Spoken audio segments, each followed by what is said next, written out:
Hello and thanks for joining School of the American Rifle. Today's video is a tech tip video, so we're going to try to keep this one short and sweet. And it is about dual ejector bolts. Bolts that have two ejectors instead of one. In front of us we have two Centurion Arms dual ejector bolts. There are other companies who make these, so this just not is about Centurion Arm dual ejector bolts. It's about any company who produces a bolt with dual ejectors. So what are the pros and the cons? Well, the pros are that two ejectors are less likely to fail than a single ejector. Single ejector bolts, which are typical bolts, it's possible for the edge of the ejector to get rolled or peened over, and when it goes down into the bolt, when the chamber's around, it might not pop back out to kick the casing out of the gun when it's trying to eject.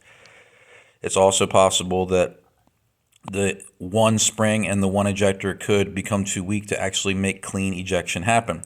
So you have one ejector and it fails, the gun won't run. When you have two ejectors, the likelihood of both of them failing, whether it be the spring or the ejector, is much, much less likely. The downsides are most of the time dual ejector bolts, since they're produced in smaller numbers, they can sometimes cost more. Sometimes they're made of different materials, which can add to the cost. Sometimes they have more quality control, which can add to the cost. But typically, dual ejector bolts cost more than a typical single ejector bolt. Not always the case, but that's generally what you're going to see.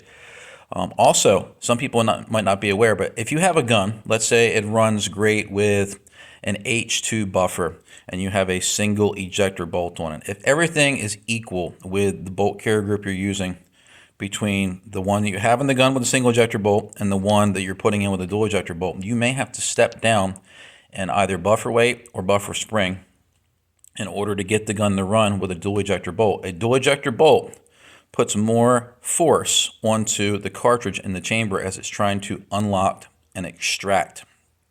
That additional friction or force that's applied with two ejectors means that it takes more energy to rotate the bolt from the lock position to the unlock position, and this robs the bolt carrier group a little bit of energy. This isn't a bad thing, but it's something that you need to be aware of, that in some cases you may have to use a slightly lighter buffer or spring assembly on the back end of the gun to work reliably with a dual ejector bolt. Sometimes it's minimal stuff where the gun still runs, but maybe it won't lock the bolt open with a dual ejector where it locked it open with a single ejector bolt.